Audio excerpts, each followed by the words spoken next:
Welcome back, Mere Mortalites, to another edition of the Mere Mortals podcast. We've got Meanderings today, a chance for us to philosophise in the park. We've got some tunes in the background, courtesy of a boat that's playing its music like as loud as possible. We're basically about 100 metres plus away from it, and I can hear clearly the song that's coming through.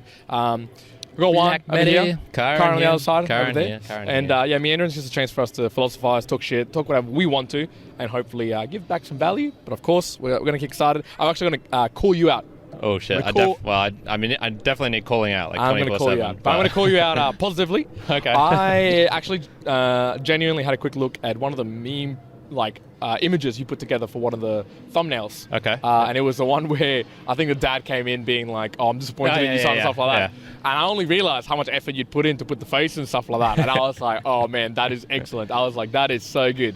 So if you don't sometimes check out the thumbnails, people, you should go check them out for the pure fact that there's some effort being put in there. It's funny you mention this. For the musings later on today, I was going to bring up this exact point as the first thing. So we'll do it there for a double. Yeah. But check out the chapter art. I put in some decent effort. There's some cool stuff with the chapter art. I am liking that. I like the ability that's also being able to be thrown up, like in the your podcast 2.0 type app, so you can just kind of see that. Well, I wouldn't be doing it unless I could do it. Like everything I do is essentially like, how can I make this so I can use it 3 times over? So when I create clips for the channel, for example, I will be able to clip those on Fountain. So just before I came here, and you messaged that you were here early, otherwise I would have done this as well. But there's a clipping function on Fountain. All you have to do is go to your podcast, click on it, and click clip.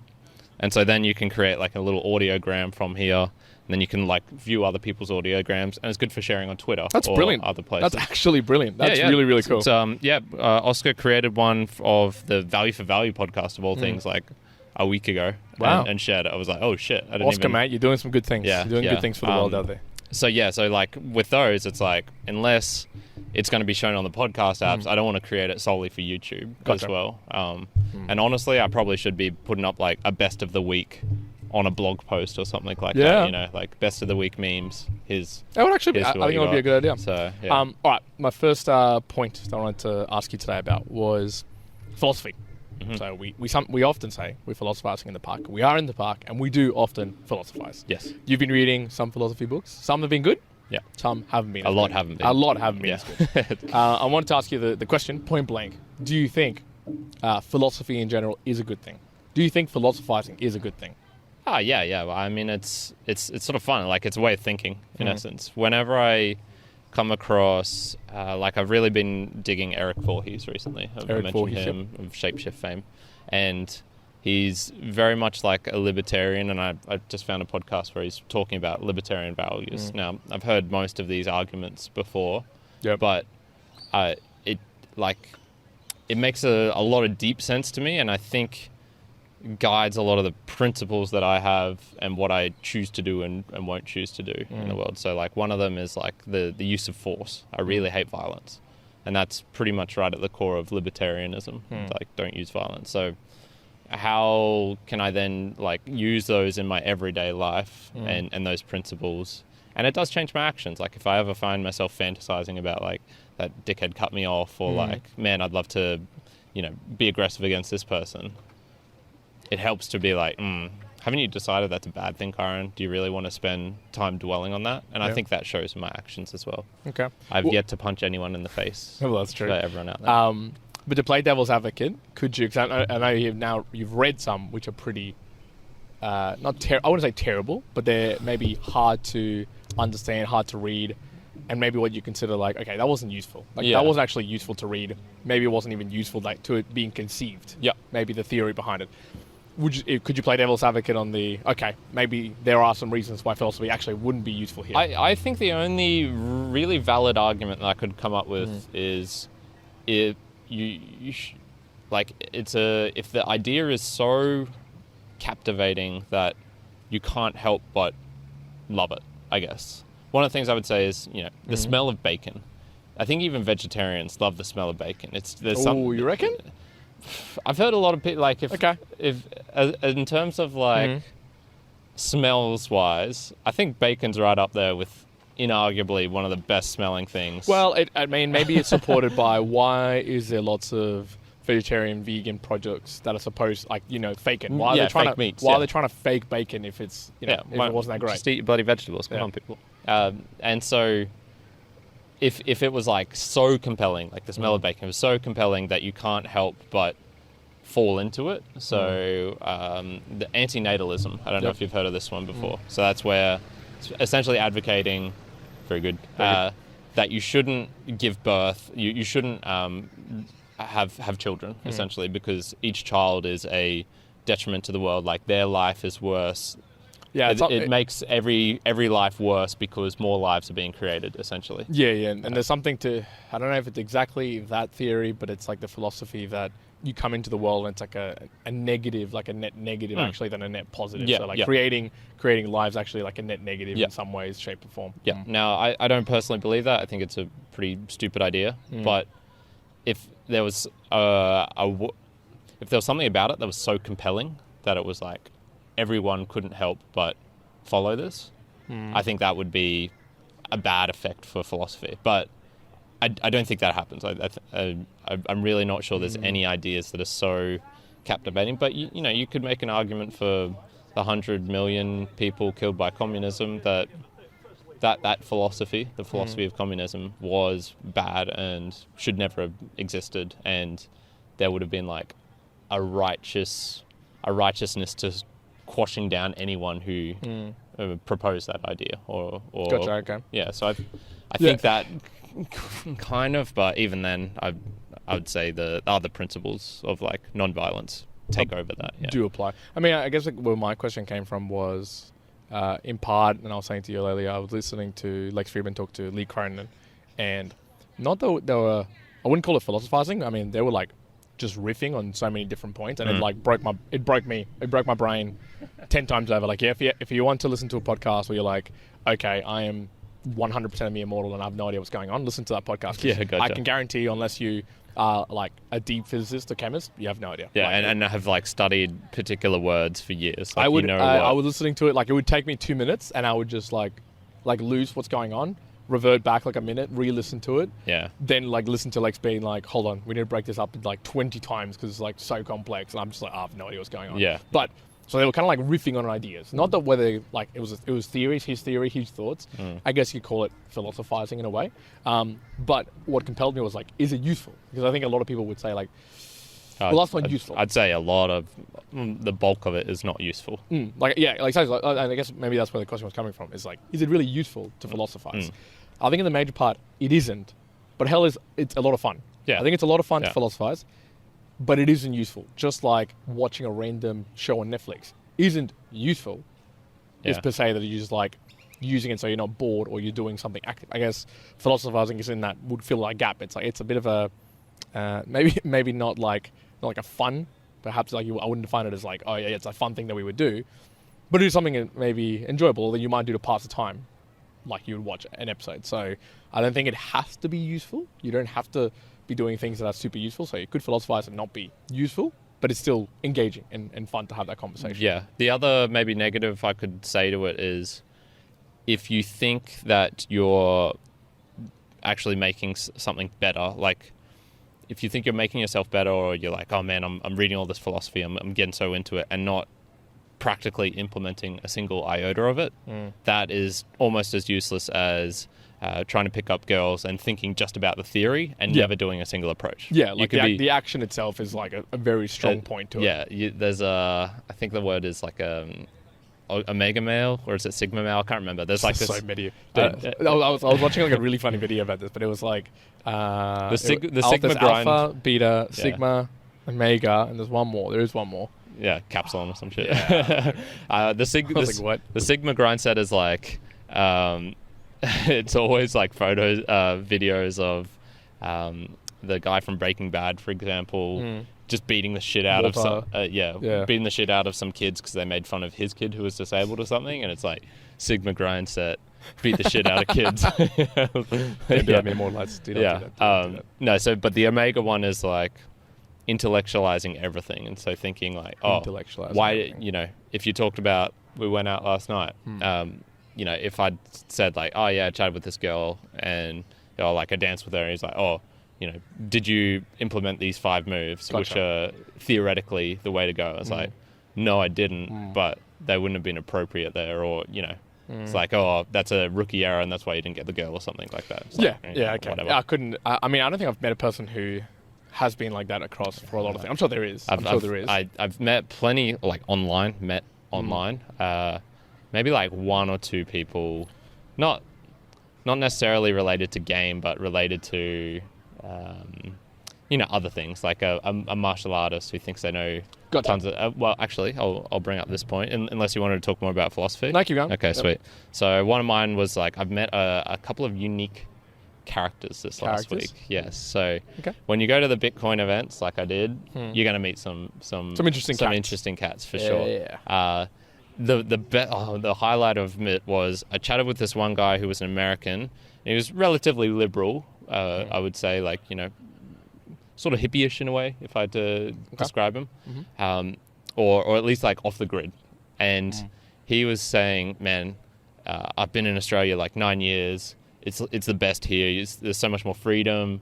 Don't have any of the big problems that are in the United States. Like guns. Yeah. And then within like an hour, I chatted with an Australian guy who'd been traveling through the US recently and was saying the exact opposite. It was like, Australia's so tyrannical. I love the freedom of the US. And I was just like, you guys need to meet and hash this out so I can know what's the real deal. It was so funny just seeing these two. But both like really cool guys and whatnot. But no, the one that really jumped out at me was, so I was doing some handstands in the South Bank area. And, I was up doing my thing, and I could see out of the corner of my eye, like someone put their stuff pretty close to mine and then was standing around. And I'm like, oh, okay. That's like they put their stuff too close for comfort without saying anything. And I was like, all right, well, I'm in the middle of a set, but I'm going to have to deal with something when I come down. I didn't know what I was going to have to deal with. And it was this guy, and looked relatively normal at first. I would say, like, imagine a fatter Joey, like 110. Well, this guy, I think he said he was 110, 115 kilos. The perfect way to do handstands. Yeah, a squat, definitely shorter. So imagine like a 5'6" fat Joey, and that's who. That's episode 5. If anyone wants to see what that sort of looks like. And he was like, hey man, you mind if I join you for a little bit? Like, I'm thinking of doing some handstands as well. I was like, oh shit. And I was thinking, you're like, cool. Maybe this is a former gymnast who's let himself go, but can still do some cool stuff. The whole thing. Yeah. That was not the case? He started talking about, oh man, so I really want to do these handstands. I think it'll like take me a little bit to learn them. And then he was saying, I really want to do a backflip as well. The Matrix? I want to do that thing where you jump off the wall. Yep. And so we sort of like ran up to a wall and just kicked it. And at this stage, I was just like, this exact thing that I was talking about. This is someone who theoretically thinks they can do anything, but has had zero real life experience of like trying to do a handstand. In his mind, he thought he could do a handstand within a couple of months. Same with his idea of royalties on his business idea. Yes. So this was the same guy. So after chatting with him a bit, I realized like, okay, I think there's something like a little bit wrong with him. Like there's mentally, I'm not sure what it is, but there's something. He's strange in like a not mere mortal strange way, but like some wiring, some connections in his brain aren't connected. And he was like, he was telling me about all his ideas of creating he mixed peanut butter, he mixed C4 protein shake ice cream with Peter's ice cream. Peter's ice cream. Yeah, gotta get that right. And was like, man, it tasted really good, and it was so beneficial for me. I was fucking eating ice cream, mate. And he was like, so I'm thinking of I want this to be a product. I'm thinking of like contacting Peter's. And then it was just like, I'll get the royalties. I'll get a cut. They can do all the distribution and the packaging and whatnot. And then they'll give me the royalties. And then, if my wife wants a new car, bam. And that's what he was doing. It was like, bam. Want to go for a holiday somewhere? Bam. I need to like pay off Centrelink. Bam. It's just done. I was like, that calls out to me. So it's the Sure, there might have been something mentally wrong with him or something that was a little bit different. That's fine. But what calls out is that disconnect between the theorizing or the philosophizing and then the action that then takes place afterwards, which connects it through, which is, again, like such an important thing. And I feel like often, I don't know if we ever talk too much about it here on the Mere Mortals podcast, that we ourselves haven't put into practice at some point or another. Like we might start going on the path of talking like physics or something else, and sure, maybe we did some calculations about it or whatever, but we don't go deep into assembly theory as I've been listening to. I have no idea how I would explain it to you guys. Well, not only how you would explain it, how you would put it into practice, I guess. Yeah, it's mental. Like, it is actually mental. In my mind, I haven't even constructed the thought in my mind of like how I would explain it. But I guess we don't really talk about much on this podcast. We ourselves either haven't put into practice or we haven't done, and it's generally like our experiences with thoughts, with training, something like that. Which I think that's the effective philosophizing, where we can talk about... Yeah, we should start a movement, effective philosophy. Effective philosophy. Effective altruism, effective philosophizing. Yeah. I reckon that's a thing that we could coin. Because I do definitely think that effective philosophizing is needed. It's definitely needed, because if you do... I wouldn't call it ineffective philosophizing, but if you're just doing like non-connected philosophizing, like where you're literally philosophizing about... I don't know. Like, what if an atom was a dog or something like that? And then you're trying to decipher, like, what that means. It's just, like, it's so far removed from... Well, I'd say, like, a good one would be, like, how could we create the best world or the best planet? And, you can come up with a bunch of ideas and arguments, and it's like, government should not be allowed to meddle with healthcare. It should only be markets or something like that. And you get really specific on, like, a certain individual thing, but then you never... try and do anything about it. Like, you don't ever send letters to your government to do it. You don't ever create a company to do it. Yep. You don't ever do what Eric Voorhees did with Shapeshift and try and decentralize a company. I'm not sure anyone's tried to do that, but that's something like he truly believes in, and then he's like, fuck it, I'm going to go do it. Yeah, now there's some great lines where I think that it's not effective, but it might be useful, and it is definitely fun to philosophize things like, what if you had to begin like the Earth again, and you could do certain things like specifically different. Maybe experimental philosophy. Maybe that's also experimental philosophy. That's also good. But if it's again just some absolutely just brain dead idea or brain dead thoughts that you're just trying to philosophize about, that it's not even like applies to anything. It's just like, okay, why even do that? That's, I think, where I would land on with people like, okay, that's not useful. Like, just don't talk about that. I'm going to have to look up this quote. It's a George Orwell quote that I think he said outside of books, and it was related to Truth and Society. Sorry, this will take me 5 seconds. Truth and Society Orwell, by George quote, Orwell. Society, Truth. And it's really good because I think it gets to the heart of sort of what we're talking about here. The further a society drifts from the truth, the more it will hate those who speak it.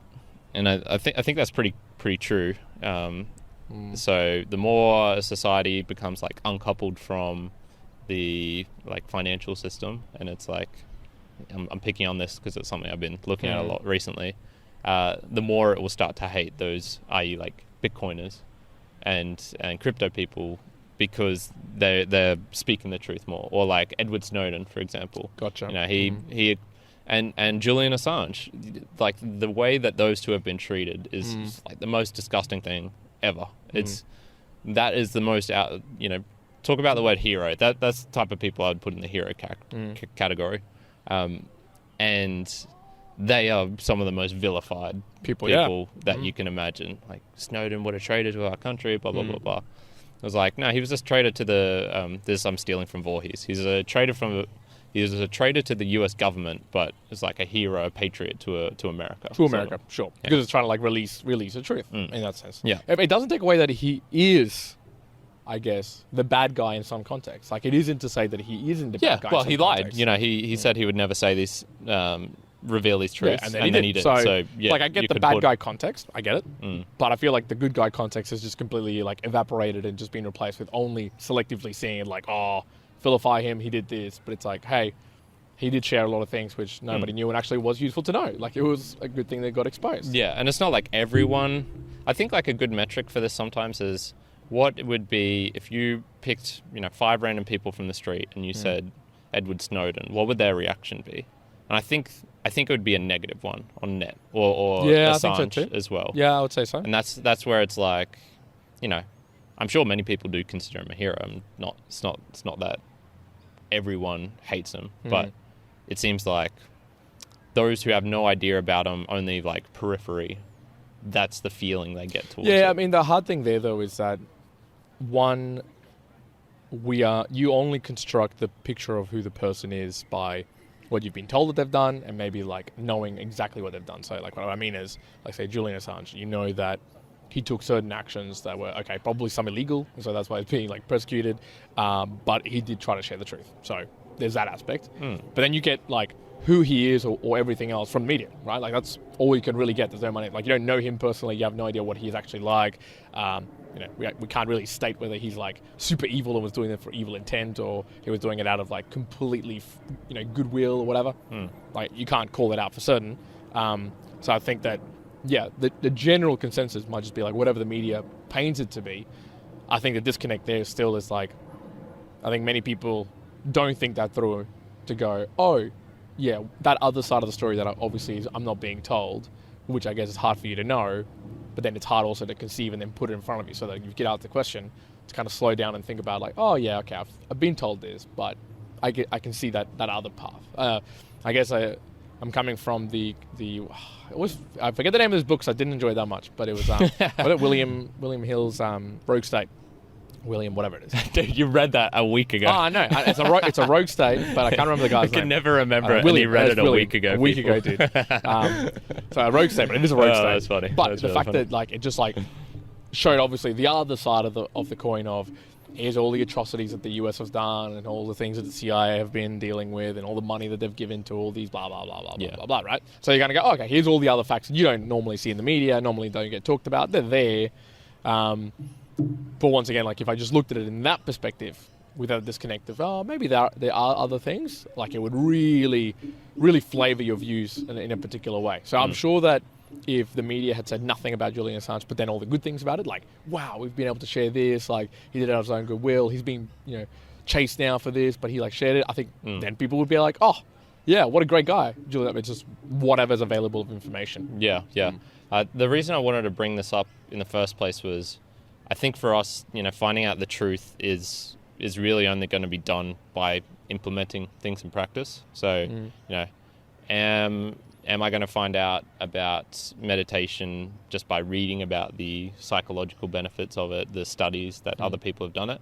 Or will I find out the truth about it by actually trying it myself? Exactly. Same thing with, being vegetarian or vegan for a while. I did it for a month. Tried it out. It was like, wow, okay, yeah, I can. Well, I don't want to do this one. This method seems. This works. It doesn't. Yeah. Well, I think the greatest thing, and I read this a long time back, and I'm only just starting to go down this path, is the way that Tim explained it, like years and years ago, which is like he basically treats a lot of his parts of his life as an experiment, and just going like, I'll do this experiment for a month or 2 months, assess it, see what it actually applies like to him, and then moves it forward. And I'm starting to see that I'm doing that a little bit now with like my monthly experiments of learning a particular thing, or monthly ways that I'm focusing on a particular lifting thing, which allows you to be a little bit more acute with your ideas and what you're putting actions towards, and actually get something better than noise, than like just doing a lot of things at once and then actually not knowing what is actually benefiting and not. So I think that's definitely a good thing. I think just a lot of people don't put into practice. Just don't have the action behind a lot of the theory. Well, it's the same with you could like learn as much as you want of the physics of throwing a curveball, but it doesn't just mean like all of a sudden like you go out there and be like, oh well, I know the theory and I'll just have to spin it this way. And I'll do it. Like no, I'll just bend it around this tree and like like in a particular day, hit this dude from 100 meters away. Boom. Yeah, or there might be a lot of things where you'll be like, oh, they didn't actually talk about like what if there's wind in this way, or what if it's heavy or hot or blah, all this sort of stuff. It's like, oh, okay, you're probably only gonna uncover that through action, and obviously it helps to have the theory, but it means jack shit if you don't actually put it into actually some sort of usefulness of action. What is it? Effective philosophizing? Effective philosophy. Effective philosophy. I think that's what we said. I'm going to coin that. We're going to copyright that right now from the Mere Mortal Lights. Totally off topic, but have you ever seen people who are decent at baseball or even cricketers, I guess, throw a ball really far? really far. Yes. Yeah. That's amazing, man. Oh man, what a skill. I mean, cricket's pretty huge. Like they throw the ball pretty far, but I'm pretty sure the baseball guys throw it even further. Yeah. And I'm just like, man, I'm like. Maybe a lot, like many years ago, I remember we used to, back at school, we used to throw tennis ball like at each other and golf balls. We used to like, as far as we could. I don't know if you remember this, and cricket balls. Yes, actually, yeah, I do. I remember doing remember this. That. I remember like caning my shoulder. And when you think about it, these professional guys are throwing it like the full length of a pitch type of length. Like that is incredible. Like that is crazy length. There's two. When you think about it. There's two amateur baseballians. I don't know what you call them. Baseballians. They were at the soccer park and. Yeah, they started warming up, started throwing the ball to each other, and then they would just gradually move further and further apart. And then it was getting to a point where I was just watching their arm movements, and it was so weird just how they were flinging it, and the ball would just carry. Carry. Yeah, it was. But again, they could tell you all you want, like, oh yeah, this is how you do it, and this is the movement. But yeah, you have to do it to get even any conception of like what it actually is that you have to be doing with the movement. Okay, so with our thoughts on effective philosophy, what are some things that you wouldn't want to, like, you wouldn't bother to put into action, or maybe not even want to? So, and let's try and stick to not physical things. So, because we've talked about this plenty of times, like, you know, neither of us are particularly going to become marathon runners, for example, just to just to be able to say like, oh yeah, I tried a year's worth of marathon training. This is how it goes. Like, no, that doesn't sound too actually fun. Just a quick little interjection. When I went for a run yesterday morning, I saw this guy, and his name was I should remember it. It was a Chinese man. I can't remember him. I'll see if I remember later. I'll call him out. But he had started running in September. Last year. So that's 5-6 months, maybe? Yeah, 5-6 months. Yeah. And he was already doing sub 5 minute pace 5Ks, which I was like, it wasn't like, it's not bad. It's it's not fantastic. It's not bad. And the guy looked like the most average, like kind of a little bit dumpty type of looking guy. And I was like, I couldn't believe it. He was like, oh, yeah, I started in September. And I was like, huh? Yeah. I was like, which September? 2019, 2018? And he said the way that he started he from the first day, he was like, I'm probably just to do some running or be fit. He just ran 5Ks every single day. Yeah. So he just runs every single day 5Ks. I was like, oh, wow, okay. That's some One Punch Man shit. Yeah, I was like, god damn. I was wearing my One Punch Man shirt the other day. Yesterday. And this guy, when I went to the movie theater, saw it and said like, oh, One Punch Man. Awesome. Did you shave your head to look like him? It's like, no. Well, I did a whole week of 7 days of 1K running. Yeah, no push-ups, no 200. aircon. Yeah, that's pretty funny. All right, so one of my notes here, for you, was ding ding ding ding. Have you ever screwed up, really and change your impression? Yes, you've screwed up all the time. Because of like a really simple, silly mistake, and it's just completely changed your outlook in a way. So my example here is, I've been talking about Eric Voorhees. I think he's really cool. Embodies a lot of the things that I really like. He does stuff. It's not just about libertarianism. He decided to do the very hard thing of decentralizing his company. But I kept on hearing him talking about the Thor chain. And the Thor chain, which is essentially in the cryptocurrency world, it's like a bridge to be able to use interoperability is what it is. So to be able to sort of be able to play with Bitcoin and Ethereum and basically any other cryptocurrency and not have to do things like wrapping a Bitcoin or wrapping Ethereum. It's like, I don't know how it works. All I know is that's roughly what it does. Yeah. I thought that was the Tron chain. I didn't realize there was two different chains. Gotcha. Okay. So I confused Tron and Thor. And so when I heard Tron for the first time, I already had some pretty bad vibes from that because I'd heard of the Tron chain related to Justin Sun and some... it sounds like it sounds more on the scammy end of things. Gotcha. And I was like, oh man, that's a shame. This dude who I really...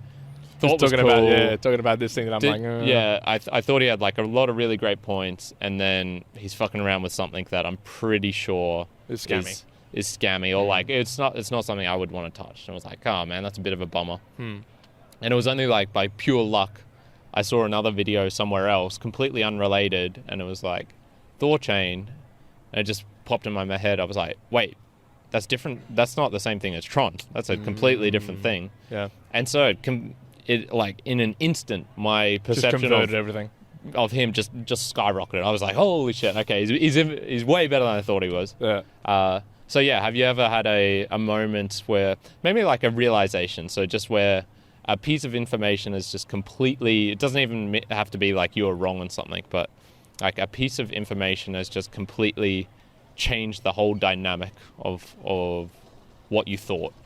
Give me in a good or a bad way or a... Anyway, I know it's a hard question. I should have prepped you beforehand. It's a hard question. I mean, the only one that comes to mind, which not like it was a transformational change, but this is a fitness one. It was very particular. What ended up happening was I was doing, so this was snatch practice, or getting better at doing snatches. And I always thought in my mind that you had to like wrench it off the ground as fast as possible, basically. Like as fast as possible, because the faster the velocity of the barbell could get, then you could get underneath it and kind of get it up. No one loves those barbell velocities. Oh, barbell velocities. So I thought like, oh, this is probably like what you have to do. And I think I selectively listened to a lot of parts when people were talking about weightlifting, and they were like, yeah, it's all about velocity, it's all about the speed. Yeah. And I was always in that mindset. What I ended up finding myself doing when I was like videoing it, checking the video, is that because I'm doing that, I'm like going so fast. Normally with the snatch, and so I'll try and describe this for people at home. You basically you got a wide grip. Get up and do it over there. Well, but then I also people like will be able to hear it. But basically, you're grabbing a barbell quite wide, and you actually want the barbell to come up and hit your hip crease, right, as it's coming up. And at that point, you're basically popping it up with your hips to get underneath it, right? So that's basically. It sounds so funny. I'm imagining some dude like bring it up and then just boom, which is basically what it is, man. You're like when you're doing it like a lot, and you're going heavy, like you get like bruises into your hip crease. Jack Jeffries at the gym was talking about this, that in last trying to explain that to your girlfriend or something. Dude, I was saying last year in the quarterfinal, he bruised his bone. Like he actually bruised his bone. Like, it was like all purple. And the guys were like, "Yeah, man, he must have hit his fanny pretty hard." So I was like, "Oh man." Nice.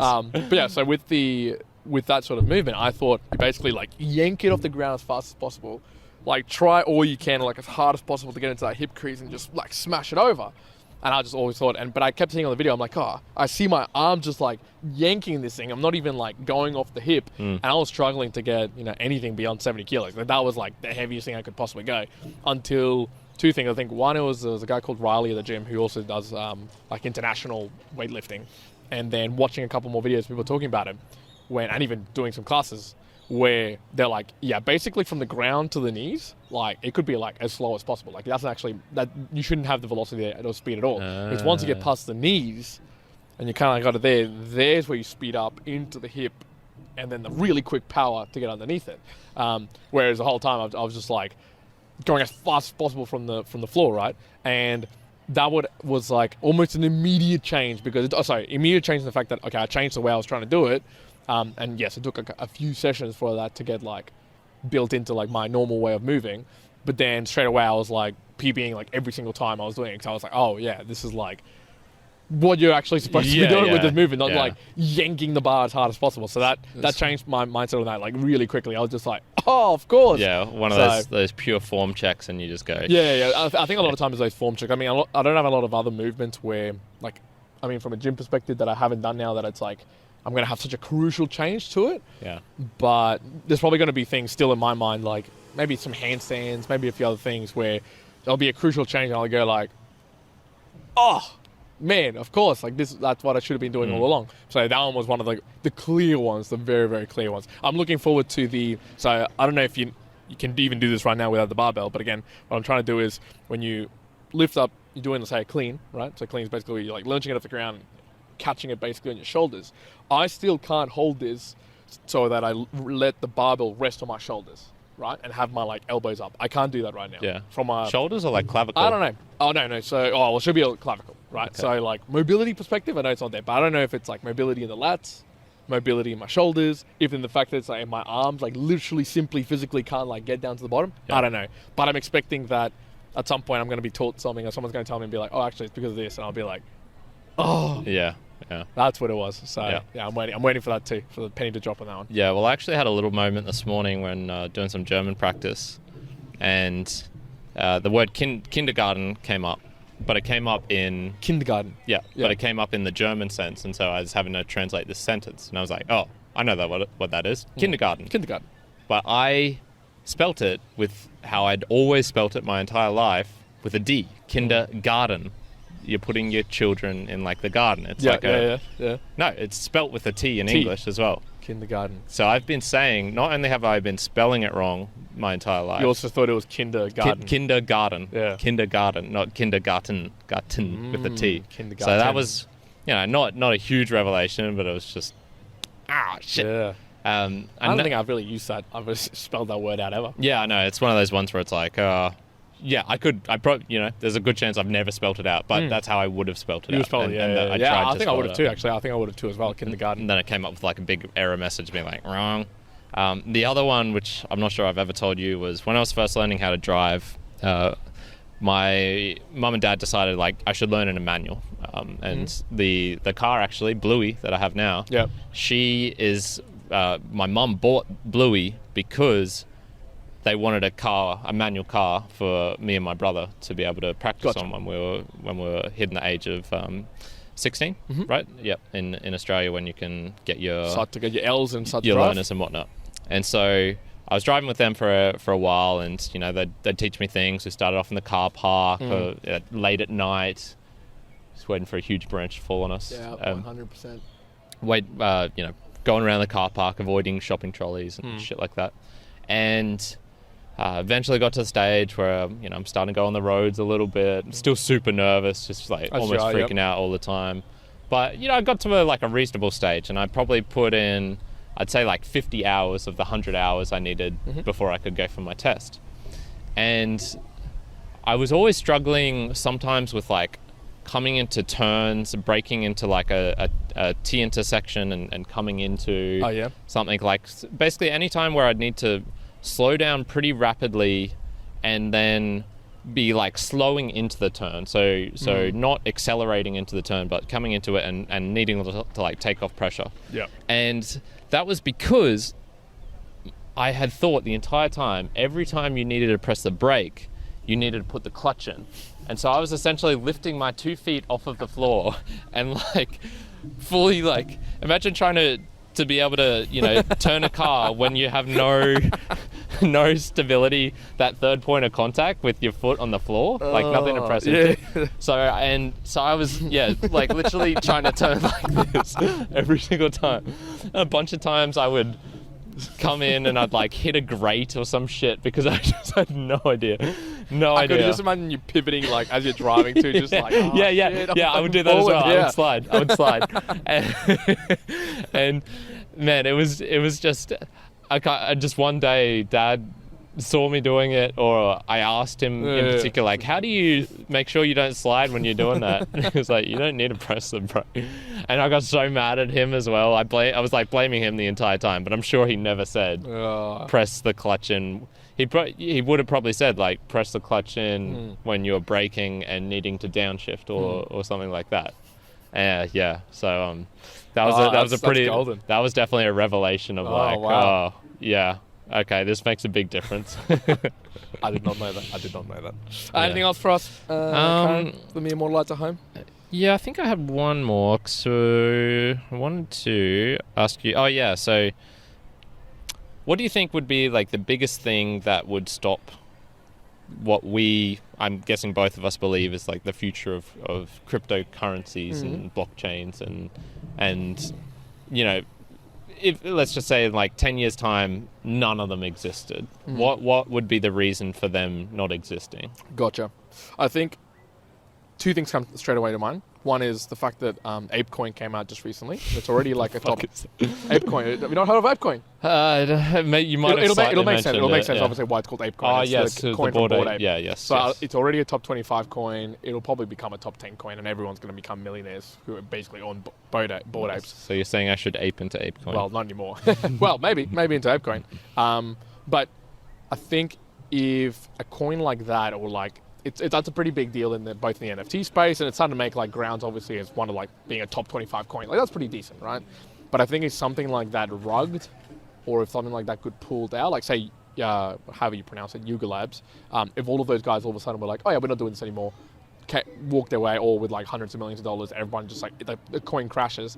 Like, that is a significant thing that a lot of people were like, oh yeah, this is the future, this is going well, and it just completely rug pulled. I think that it would have a propensity for a lot of other projects to crash with it, and a lot of things being like, okay, we can't trust this because look, there's no security behind it, people are not looking after it, and that then there would be more of a conversation of like, oh, governments should have regulations around this, la la la la. Yeah. So I could see that being like one aspect.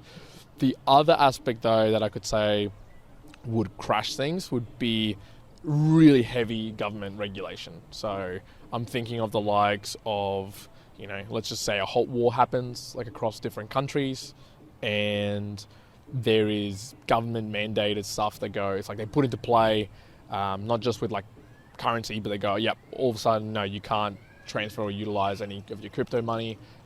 So yes, it would probably up to a point allow you, like a lot of people will still be using it and utilizing it, but maybe they'd really cut it off, or if they cut it off completely with the normal financial system, or put like humongous penalties behind it and only allowed you to use like government regulated currency, then I would think, or government digital currency, then I think that it would put some sort of like killer blow on it, and I don't know what that would look like. I think it would transform it. It wouldn't necessarily like completely end blockchain and cryptocurrency altogether. I think it would just change the way.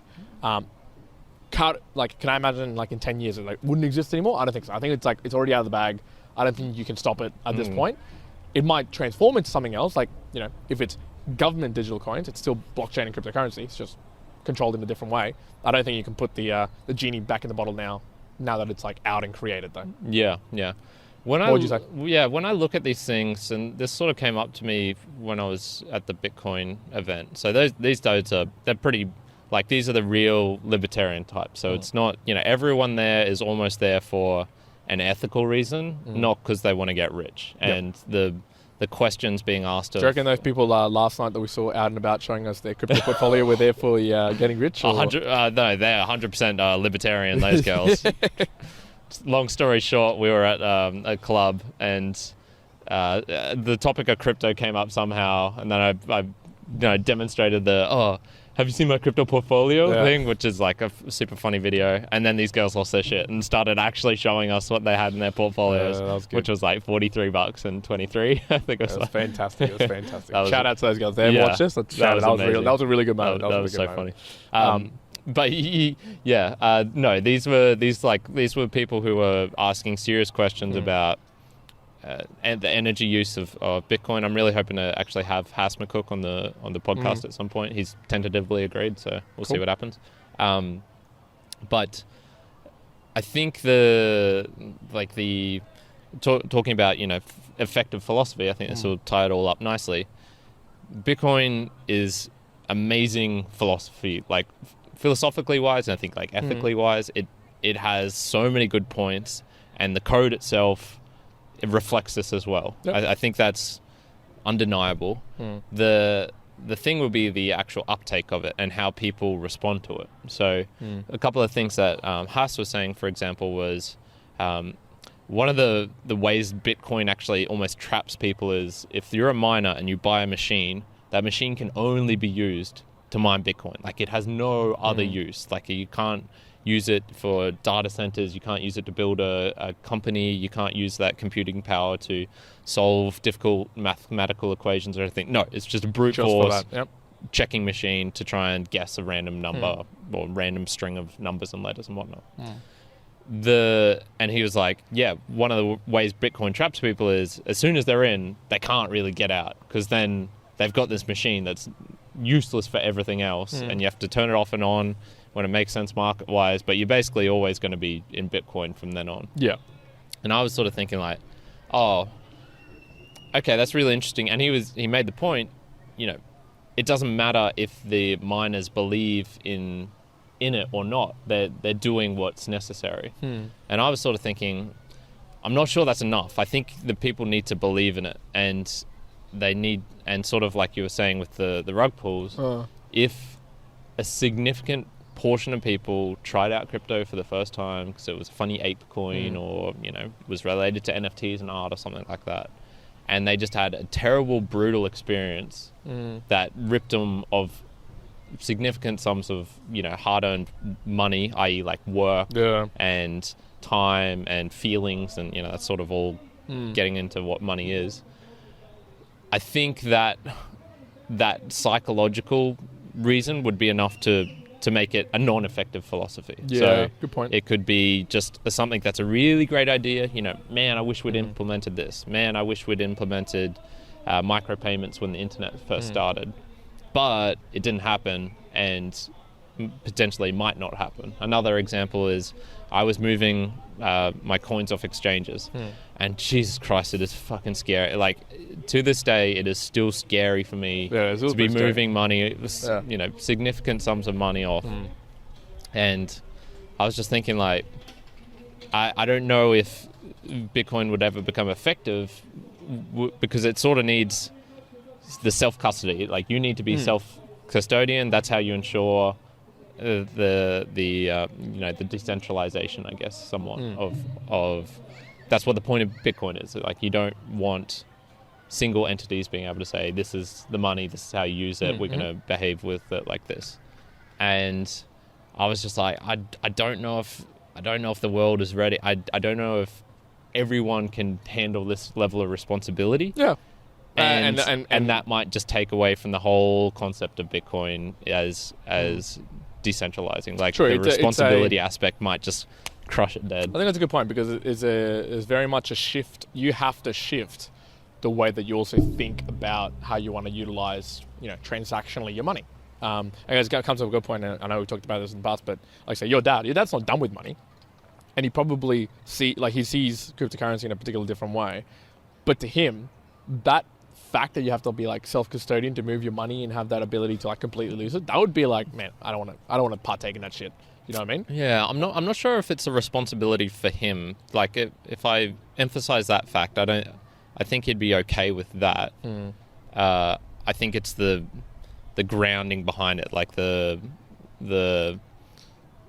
market cap. I think he really believes that the only way you can have an effective money is through like coercion, through the force of the government saying this is what the money is. If you don't use this money and pay us taxes, like, you go to jail. Yeah, I mean, what I struggle with that is, like, thousands of years ago, when you used rocks and pebbles and stuff like that as coin, or like I think they used wheat and like hay as basically the currency back in the day. That wasn't government controlled. That wasn't imposed by like a government system. That was people being like, hey, this is food, you give me a pig.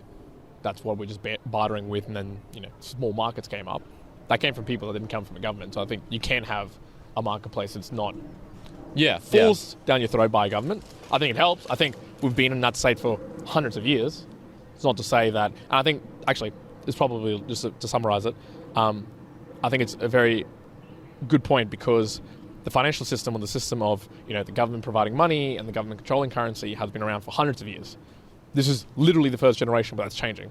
And it's like, can one generation change that quickly to shift their mindset to that sort of state?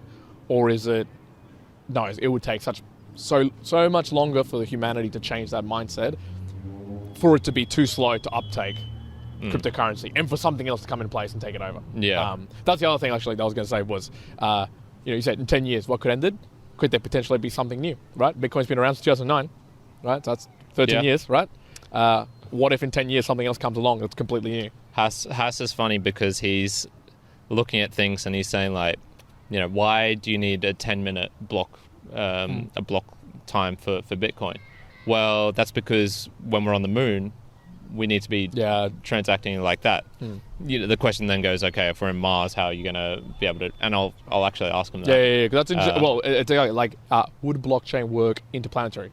No, it actually wouldn't. Like that delay in time would actually like stuff it all up. Those are interesting questions. Obviously, it's well beyond our generation, but it's a reality. Like, is that? Is that structure? Elon, trust in Elon. 5 years, man. Yeah, 5 years, exactly. Well, we're down to like 4 years and a half now. So yeah, exactly. Elon, get your meme on. All right, meme on, lads. We're going to end it there. We've been chatting it for a little while. Karen, can you do us the podcasting 2.0 value for value spiel, please? So, talking about effective philosophy, there was a decision point. I mean, like, probably more personally for me, about, a year ago, I'd say, was when it was like, I'm putting a lot of effort into the podcast, but this sort of needs to be sustainable over the long term. And I cannot guarantee my wise investing choices in Bitcoin and whatnot will be enough to serve me, at least according to my father. Yes. And so, well, I mean, I've sort of doubled down on it in essence, because what I'm asking for you is to give it more Bitcoin. to give value back through the Bitcoin way. But essentially, it was at the point where I was like, I have a real ethical concern against advertising. I really dislike it. I think I wouldn't say it's totally censorship, but I think it is very close to being censorial in some way, either to yourself or to other people, and creating bad incentives. And finding podcasting 2.0 and the value for value model made me go like, yes, this is what I want to do. This is where the podcast needs to move in this way. Otherwise, I would either be selling myself out or I'd have to shut down the podcast. Like I didn't really see another option. So what is value for value? Well, did you get value out of this episode, this learning, out of effective philosophy? If you did, we ask that you transfer some of that back. That can be through some of the amazing apps out there like Fountain, which I'm not sure if we mentioned that right at the start, but listening to chapter art and things like that. There's a whole lot of work that goes into this podcast, and so without your support, we cannot continue forever. That is just a guarantee. So go to newpodcastapps.com and go to one of the ones with value on them, and send it in. Send a small amount, a large amount, whatever you feel like. Just put in a normal streaming. You can put in a boost, message us directly. We love the interactions. If you want to stay anonymous, you can stay anonymous. All of that is perfectly good. And then there's other ways of helping out. So if you think our audio quality could be improved and a simple, easy trick, send us a message on the Discord or Instagram or Facebook, or wherever you want to. And I think that's a decent spiel right there. Very good. I like it. Me Immortalites. I hope you've enjoyed yourself wherever you are in the world. Juan out. Kyron out. Put it into practice.